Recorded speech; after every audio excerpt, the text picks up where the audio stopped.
And professionally मैं एक chartered accountant हूँ, बट एज अ हॉबी मुझे लिखना पसंद है and this is the first time मैं परफॉर्म कर रही हूँ ओपन माइक पर। मैंने इतने अच्छे आर्टिस्ट देखे परफॉर्म करने को, तो मैं बहुत नर्वस हूँ। नहीं मैम, यार नर्वस होने की कोई ज़रूरत ही नहीं है, क्योंकि यहाँ सब फर्स्ट टाइम परफॉर्म करते हैं और बहुत ही अच्छा कर रहे हैं सब। मुझे उम्मीद है मैम आप भी बहुत अच्छा करेंगी, आपको देख के लग रहा है आप अच्छा बोलती होंगी।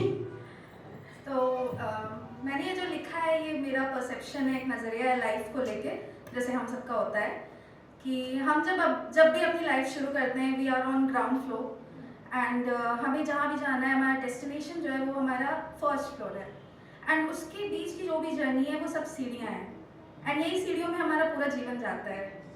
तो लाइफ कुछ ऐसे शुरू होती है कि बचपन में जब चढ़ी थी मैंने पहली सीढ़ी, तो अपने कदम से मैं बहुत हुई थी निराश, लेकिन जब अगल बगल ढूंढ कर देखा तो संभालने के लिए कई हाथ थे आसपास। किसी ने उंगली पकड़ी, किसी ने हौसला दिया, मेरी अधूरी सी जीत को भी किसी ने जश्न बना दिया। फिर आदत हो गई कि कोई तो हमेशा रहेगा, कोई तो हमेशा रहेगा जो कभी गिरने नहीं देगा, रोने नहीं देगा, बस देगा तो साथ।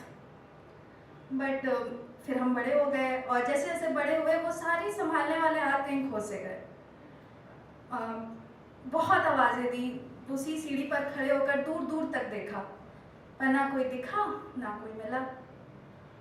बढ़ते कदमों के साथ एक एहसास हुआ, जिंदगी का पर्दाफाश हुआ कि ये दौड़ तो अकेले ही दौड़नी है, तुम्हारी जीत तुम्हारी हार सब तुम्हें ही जीनी है।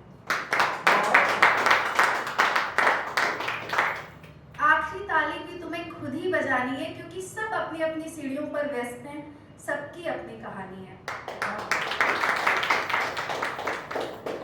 लेकिन अगर कहीं तुम थोड़े से खुशनसीब निकले और किसी की कहानी की कलम से तुम्हारे लिए दो शब्द फिसले, तो समझ लेना वो तुम्हारा कल बन सकता है।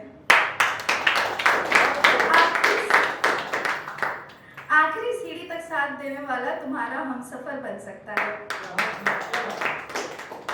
हो सके तो कर देना उसका शुक्रिया, उसका आभार चुकाने के लिए छोड़ देना अपनी सीढ़ियां, चल देना नए सफर में उसके साथ, मान लेना तुम उसको अपनी सबसे सुंदर मुलाकात।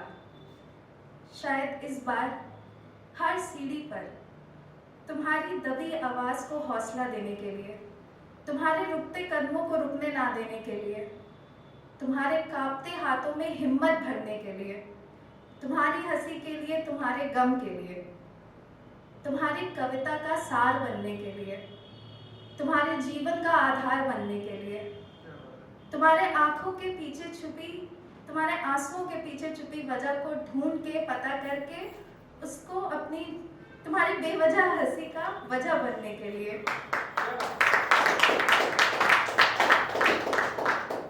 तुम्हारी कलम से निकले हर शब्द का स्रोत बनने के लिए, तुम्हारी कविता का वजह बनने के लिए कोई एक तो जरूर रहेगा।